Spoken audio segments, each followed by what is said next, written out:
ஹரஹர நம பார்வதிபதயே ஹரஹர மகாதேவ. தென்னாருடைய சிவனே போற்றி, எந்நாட்டவர்க்கும் இறைவா போற்றி. ஆதித்யாய ச சோமாய மங்களாய புதாய ச குருசுக்ர சனிபியஸ்ச ராகவே கேதவே நமஹ. அன்பார்ந்த எங்களுடைய நெக்ஸ்ட் ஜென் தொலைக்காட்சி நேயர்களுக்கு உங்களுடைய ஜோதிட ஆச்சாரியர் ஜோதிட குரு சிவஸ்ரீ டி சரவணமாணிக்க சிவாச்சாரியர், முதல்வர் வேத சிவ ஆகம பாடசாலை குருகுலம், காஞ்சி காமகோடி பீடம், காஞ்சிபுரம். அலைபேசி 9865098370 9865098370. அடியனுடைய பணிவான வணக்கங்கள் மற்றும் ஆசீர்வாதங்கள். நாம் காண இருக்கக்கூடிய இந்த பதிவு அப்படின்னு பார்த்தீங்கன்னா, நமது தொலைக்காட்சியில் நிறையா விஷயங்கள் நம்ம பண்ணுறோம், உங்களுக்கே தெரியும். அந்த வகையில் மாத ராசி பலன்கள் அப்படிங்கிற தலைப்பில் மங்களகரமான விஸ்வாவச வருஷம் ஆவணி மாதம் இந்த 12 ராசிகளுக்கும் உண்டான பலாபலன்கள். அதாவது ஒவ்வொரு மாதம் நான் முதல்ல சொன்ன மாதிரி கிரகங்கள் பயிற்சி ஆகிண்டே இருக்கும். அதிகமாக வருஷக்கணக்கில் இருக்கக்கூடியது பயிற்சியாகக்கூடியது சனி பகவான், ராகு கேது, குரு பகவான். மற்ற கிரகங்கள் சூரியன் 1 மாதத்துக்கு ஒருக்கா பயிற்சி, சந்திரன் 2 நாளைக்கு ஒருக்கா பயிற்சி, செவ்வாய் புதன் சுக்கிரன் 1.5 மாதத்துக்கு ஒருக்கா பயிற்சி, இப்படிலாம் ஆகிட்டு இருக்காங்க. அப்படி இருக்கும் பொழுது இந்த மாதத்தில் மற்ற கிரகங்கள் ஏதாவது பயிற்சியாக இருந்தது, நமக்கு ஏதாவது நன்மை தீமைகள் செய்ய இருக்கிறதா, எப்படி இருக்கிறது அப்படிங்கிறது தான் இந்த ஆவணி மாத பலாபலன்கள் அப்படிங்கிற தலைப்பில் நம்ம பார்க்குறோம். ஏன்னா நம்மலாம் பலவிதமான துன்பங்களோடும் கஷ்டங்களோடும் காத்துன்னு இருப்போம், நமக்கு விடிவு காலம் பிறக்காதான். அப்படி இந்த மாதம் ஆவணி மாத பலாபலன்கள்னாச்சும் நமக்கு ஏதாவது மாற்றங்கள் இருக்கா, எப்படி இருக்குது, நன்மைகள் எப்படி, இந்த மாதம் எப்படிங்கிறது தான் இந்த பதிவில் நம்ம பார்க்க இருக்கிறோம். வாங்க வீடியோக்குள்ளே போவோம். 12 ராசிகளுக்கு உண்டான பலாபலன்களை விரிவாக காண்போம். அன்பார்ந்த எங்களுடைய மகம், பூரம், உத்தரம் ஆகிய நட்சத்திரத்தில் பிறந்த சிம்மராசி நேயர்கள், சிம்மராசின்னு எடுத்துட்டால் சிம்மராசி நேயர்களுக்கு ஆவணி மாத பலாபலன்கள் அப்படிங்கிறத தான் பார்க்குறோம். அதாவது ஆவணி தமிழ் மாதம் விஸ்வாவச வருஷம். இந்த ஆவணி மாதம் ஏதாவது கிரகங்கள் மாற்றமாக இருக்கா, பயிற்சியாக இருக்கா, சிம்மராசிக்கு ஏதாவது நன்மைகள் அப்படிங்கிறது நடக்குதா அப்படிங்கிறத இந்த பதிவில் நம்ம பார்க்குறோம். பொதுவாக சிம்ம ராசின்னு எடுத்தோம்னா இப்போ இருக்கிற ராசியிலே ரொம்ப கஷ்டப்படக்கூடிய ராசி சிம்ம ராசி. எதுவுமே வெளியில் சொல்ல முடியாது, மனசுக்குள்ளேயே போட்டு அப்பா அம்மாட்ட சொல்ல முடியாது, மனைவியிட்ட சொல்ல முடியாது, கணவன்கிட்ட சொல்ல முடியாது, குழந்தைகளை சொல்ல முடியாது, ஃப்ரெண்ட்ஸ்கிட்ட சொல்ல முடியாது, அவ்வளவு சொல்ல முடியாத துன்பங்கள். இங்கே வாங்கி அங்கே கொடுக்குறது, அங்கே வாங்கி இங்கே கொடுக்குறது, பணம் ஒரு பக்கம் செலவு, மன உளைச்சல், மன வேதனை. புதிதாக ஒரு இடத்துல போய் மாட்டின்ட்டு போட்டு பெண்டை நிமித்தமாக வேலையில் புழிஞ்சு எடுப்பான். ஆசை இதை விட்டு அதுக்கு ஆசைப்பட்டு அதுக்கு போவான், அங்கே போய் அதை விட மோசமாக இருக்கும், யார்ட்டையும் சொல்லவும் முடியாது. இது மாதிரி பலவிதமான துன்பங்கள். ஏன்னா சனி 8 அஷ்டமச்சனி கஷ்டங்களை கொடுக்கும். அலைச்சல், துன்பம், துயரம், வேதனை, சங்கடங்கள், மன உளைச்சல், பொருளாதார ரீதியாக பிரச்சனை, குடும்ப பிரிவு, வாகன விபத்து, வாகன பழுது, அவப்பெயர், இந்த மாதிரிலாம் பலவிதமாக அனுபவிச்சுருக்கீங்க பாவம். அப்படி இருக்கிற தங்களுக்கு இந்த ஆவணி மாதத்துலாம் ஏதாவது நன்மைகள் நடக்குதா அப்படிங்கிறது தான் இந்த பதிவில் பார்க்குறோம். ஆவணி மாத பலாபலன்கள் பார்த்தோம்னா, ராசியிலே ராசிநாதன் அதிபதி, சூப்பர். ராசிநாதன் சூரியன், உங்களுக்கு சிம்மத்துக்கு அதிபதி சூரிய பகவான். சிம்ம மாதங்கிறது தான் ஆவணி மாதம். அப்போ அவர் ராசியிலே அவரை அதிபதியாக இருக்கிறதுனால மிகச்சிறப்பு. நீங்கள் வச்சாதான் சட்டம் இந்த மாதம். இப்போ எல்லா கஷ்டத்தையும் விட்டு ஓடிடலாம், அசையாத சொத்துக்கள் வாங்கலாம், சம்பள உயர்வு ஏற்படும், வேலை செய்கிற இடத்துல நீங்கள் தான் ராஜா. இவ்வளோ நாள் கூஜாவாக இருந்திருப்பீங்க, பார்த்தா உங்களுடைய திறமையை வெளிப்படுத்த முடியும்.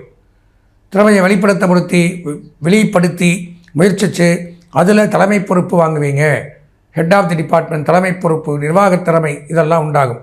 அது போக அரசாங்க வேலைக்காக காத்துட்டு இருக்கிறவங்களுக்கு இந்த அரசாங்க பணி அப்படிங்கிறது கண்டிப்பாக கிடைக்கக்கூடிய அமைப்பு உண்டாகும். கவர்மெண்ட் ஜாப் உண்டு முயற்சி பண்ணால். ஏற்கனவே அரசாங்கத்தில் பணியாற்றக்கூடியவர்களுக்கு நன்மை, பதவி உயர்வுகள், சம்பள உயர்வு, பாராட்டுக்கள் குவிந்த வண்ணம் இருக்கும். உயர்கல்வி அப்படிங்கிறது கற்றுக்கலாம். அதே மாதிரியே பார்த்திங்கன்னா தகப்பனார் வழி சொத்துக்கள் ஏதாவது வில்லங்கம் விவகாரங்கள் இருந்தால் அதெல்லாம் நிவர்த்தியாகி நமக்கு கிடைக்கக்கூடிய அமைப்பு அப்படிங்கிறது ஏற்படும். கூட கேதுவு இருக்கிறதுனால ஞானம், அறிவு, கல்வி, புதிதாக படிக்கிறது, ஏற்கனவே படித்து முடித்து டிகிரி வாங்கியிருந்தாலும் மேலே ஒரு பட்டம் பெறுறது, எக்ஸ்ட்ரா எஜுகேஷனல் ஆயில் வரைக்கும் படிக்கிறது, ஒரு டிபார்ட்மெண்ட்டில் PhD வரைக்கும் முடிக்கிறது, இந்த மாதிரி கல்வித்துறையில் சிறந்தவர்களாம். ஆன்மீக பயணங்கள் மேற்கொள்ளலாம். இருந்து வந்த கடன் தொல்லை விலகும், நரம்பு சம்பந்தமான கோளாறுகள் விலகும். குறிப்பாக சொல்லப்போனால் காவல்துறை, நீதிமன்றத்தில் பணியாற்றக்கூடியவர்கள், சட்டத்துறை, உளவியல், உளவுத்துறை, மருத்துவத்துறை, விளையாட்டுத்துறை, கேளிக்கை, பத்திரிகை, ப்ரெஸ், மீடியா, சினிமா துறை, இயல் இசை, நாடகம், ஜோதிடம், ஆன்மீகத்துறையில் பணியாற்றக்கூடியவர்களுக்கு இந்த மாதம் மிக மிகச் சிறப்பு. சிம்மராசியாக இருந்தால் 2ஆம் இடத்துல செவ்வாய், அதுவும் நன்மை. குடும்பத்தில் இருக்கிறவங்க யாரோ ஒருத்தருக்கு சுப நிகழ்ச்சிகள் நடத்தலாம். குடும்ப உறுப்பினர்கள் யாரோ ஒருத்தருக்கு நிலபுலங்கள் வாங்கலாம், வீடு கட்டலாம். கூட பிறந்தவங்களோ, நம்ம பையனோ, அம்மாவோ, அப்பாவோ பூமி சம்பந்தமான விஷயங்களில் சாதிக்கலாம். விவசாயம் செழிக்கும். விவசாயத்துறையில் சிறந்து விளங்கலாம். ரியல் எஸ்டேட், புரோக்கேஜ், உணவு, சுகாதாரம், மருத்துவம், காவல்துறை, இராணுவம், சினிமா, பத்திரிகை, இந்த மாதிரி துறையில் இருக்கிறவங்க சிறந்து விளங்கலாம். வெளிநாடு செல்லலாம். வெளியூர் பிரயாணங்கள் நன்மையை தரும். எதிர்பார்த்த காரியங்கள் கைகூடும். ஆடை ஆபரணங்கள் ஏதாவது வாங்கக்கூடிய அமைப்புகள் ஏற்படும். எலக்ட்ரானிக் பொருட்கள், அழகு சாதன பொருட்கள் வாங்கி மகிழலாம். 3ஆம் இடம், 4ஆம் இடம், 5ஆம் இடம், 6ஆம் இடத்துல ஒன்றுமில்லை. 7ஆம் இடத்துல ராகு. 7, 8 சரியில்லை. 7 ராகு இருக்கிறதுனால கலத்திரஸ்தானம். திருமண வாழ்க்கையில் சில பிரச்சனைகள் உண்டாகும். கணவன் மனைவிக்குள்ள கருத்து வேறுபாடுகள், பிரிவு, தேவையில்லாத பிரச்சனை, திருமண தடை, நரம்பு ரீதியான பிரச்சனை, வயிறு உபாதைகள், கண் உபாதைகள், பெண்களாக இருந்தால் மென்சஸ் ப்ராப்ளம், கர்ப்பப்பை கோளாறு அப்படிங்கிறது வரக்கூடிய வாய்ப்புகள் உண்டு. 7ஆம் இடத்துல ராகு இருக்கிறதுனால. 8ஆம் இடத்துல சனி சஞ்சரிக்கிறதுனால அஷ்டமச்சனி. நான் முதல்ல சொன்ன அலைச்சல், துன்பம், துயரம், வேதனை, சங்கடங்கள், மன உளைச்சல், பொருளாதார ரீதியான பிரச்சனைகள், மனோவியாகுலம், மனோபயம், தொட்டதெல்லாம் கஷ்டம், வாகன விபத்து, இழப்பு, எவ்வளோ சம்பாதிச்சாலும் பத்தாது, எங்கள் கீழே அசிங்கம், அவமானம், கேவலம், இப்படியெல்லாம் ஒரு மன நிம்மதி இல்லாத ஒரு போக்கு அப்படிங்கிறத சனி கொடுப்பார். அது நன்மை இல்லை. 11ஆம் இடத்துல குரு மிகச்சிறப்பு. லாபஸ்தானத்தில் திருமண பேச்சு கைகூடும். தடைபட்டு வந்த திருமணங்கள் நிச்சயிக்கப்படும். குழந்தை பாக்கியம் உண்டாகும். வீடு, மனை, வாகன யோகங்கள் உண்டு. பொன் பொருள், ஆடை, ஆபரணங்கள், வஸ்திரங்கள், நகைகள் எல்லாம் குரு வாரி வழங்குகிறார். இதெல்லாம் கெடுத்தாலும் குரு பகவான் உங்களுக்கு அபரிமிதமான யோகத்தை கொடுக்கிறார். உத்தியோகத்தில் உயர்வு, பதவி உயர்வு, சம்பள உயர்வு, பாராட்டுகள் உண்டாகும். வெளியூர் பிரயாணங்கள் நன்மை தரும். வெளிநாட்டு பிரயாணங்கள் நன்மையை தரும். பலவிதமான நன்மை அப்படிங்கிறது ஏற்படுத்துகிறார். 12ஆம் இடத்துல புதன், சுக்கிரன், அதுவும் சிறப்பு. கல்வி, அதாவது பொருளாதார ரீதியாக கொஞ்சம் பிரச்சனை. சுக்கிரன் தனகாரகன் 12ல் மறைஞ்சு போயிடுறார். அப்போ எவ்வளோ வருமானம் வந்தாலும் அத்தனையும் செலவாயிடும். அத்தனையும் கையில் ஒரு பைசா இருக்காது. கடை வாங்கி தான் செலவு பண்ணோம். இல்லை ஆபரணங்களை வைக்கிறது, நகநட்டை வைக்கிறது, ரொம்ப ஏதாவது நீங்களே போய் மாட்டிக்கிறது. ஒரு தேவையில்லாத செலவில் நீங்களே போய் மாட்டிண்டு தேவையில்லாத செலவுகளை பண்ணி தேவையில்லாத விரயங்களுக்கு ஆளாகிறது.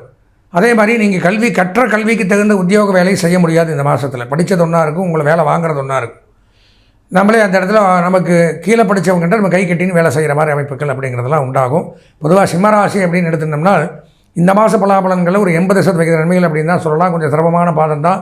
இருந்தாலும் முயற்சி பண்ணால் சூரியன் ராசியாதிபதி உங்கள் ராசியிலே இருக்கிறதுனால நன்மைகளை கூடுதலாக கொடுக்கக்கூடிய அமைப்புங்கிறது ஏற்படுது. இந்த மாதம் அப்படின்னு பார்த்தோம்னா 80% நன்மைகள். கல்வி பயிலக்கூடிய மாணவர்களுக்கு 90% நன்மைகள். கலைத்துறை, அரசியல்வாதிகள், பெண்களுக்கு 80% நன்மைகள். சுயதொழில், உத்தியோகம், வியாபாரம், விவசாயம் செய்பவர்களுக்கு 90% நன்மைகளும் ஏற்படுது. இந்த மாதம் அதிர்ஷ்டமான வண்ணம் சிவப்பு. அனுகூலமான திசை வடமேற்கு. அதிர்ஷ்டமான எண் நீலம். வணங்க வேண்டிய தெய்வம் சிவபெருமான். சிவபெருமானை வணங்கி இந்த மாதத்தை இனிமையான மாதமாக மாற்றிக்கொள்ள ஆசீர்வதித்து விடைபெறுகிறேன். நன்றி, வணக்கம்.